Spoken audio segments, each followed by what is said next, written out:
Hannah, welcome and congratulations on being one of the finalists for the National Carer of the Year Award. Thank you. Thank you very much. You're welcome. I'm going to ask you a few questions, just be as open and honest as you like. Yeah.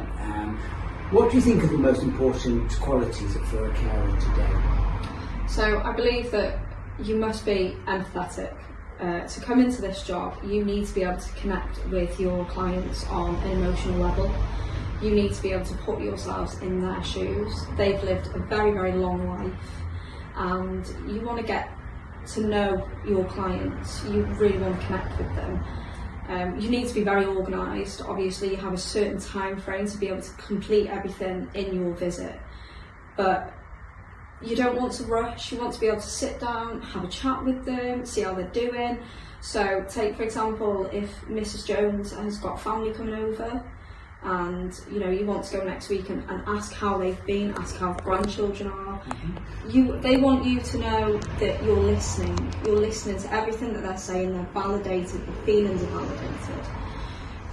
You need to be compassionate and genuinely care for people in this job. You can't come into this job if you don't have a real passion for caring for people. You need to be flexible. Everybody you go to is different. They've all had a different type of life. They've got different personalities. So you need to be adaptable to each and every home and person and family as well. Their family is just as important as themselves. There's many qualities that a carer needs to have. You need to be bright, smiley. Any issues you've got, you need to leave them at the door when you go in, and you need to be able to go in, hello, how are you doing? But they want to keep their independence. We're not going in there to tell them what to do, tell them what to eat. We're there to just be a support. They want to be able to keep their own independence, so they want to be involved with their own care in any way that they can be, which is one of the most important things. You need to be trustworthy. So what do you find the most rewarding out of all of that?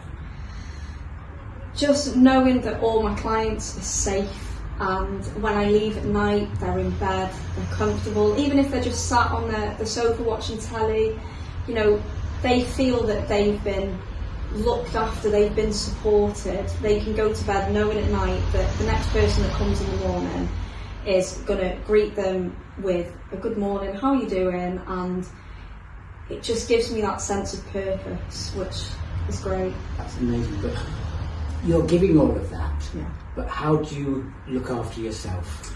That is a lot of baths, a lot of chocolate, and a good reading book. I enjoy baths when I finish at work at night. I find it's very physically demanding, so you need to look after yourself, otherwise you can't look after your clients.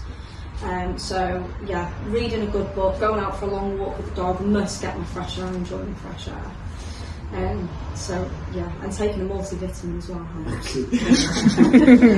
And what about Homestead? What makes it a difference? The support you get from all of your colleagues and the office. Never afraid to give the office a ring whenever there's a problem, or even if you just want to know that someone you've been to, if they've not quite been right and you just want to ring and ask how they are, the office are always there to support you.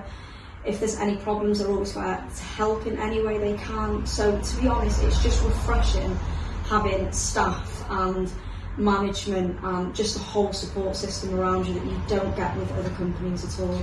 Give me an example of why it's different for this company to other companies. So recently, I personally recently struggled a little bit. I had a bereavement in the family recently, and unfortunately, bereavement with other companies, it's just kind of, you've just got to crack on. But, with Home Instead especially, they were very supportive. They'd ring me to check in on me and check I'm okay. They'd double check that I'm not doing too much, and just generally just making sure that I'm okay myself so that I can go out and be the best carer that I want to be as well. So you don't get that anywhere else. So, final question. Yeah. Would you rather sing everywhere you go, or would you be a dancer wherever you go? I can certainly say that if you ask any of my clients, they would say I would definitely dance everywhere I go. I'm always dancing everywhere. Do you want to give us an example? One of my lovely clients is always asking me to make sure that I do my little jig. Okay. Loves it when I do a little jig, so I always put music on my calls. It's usually the type of music that they enjoy, and I'm always dancing about in between doing bits and pieces and things like that. So I'm well known for being a dancer all the time. Well, thank you very much. Thank you. And I would like to offer this on behalf of Home instead, so congratulations. Oh, thank you so much. I appreciate You're it. very welcome. Thank Well you. done. Beautiful.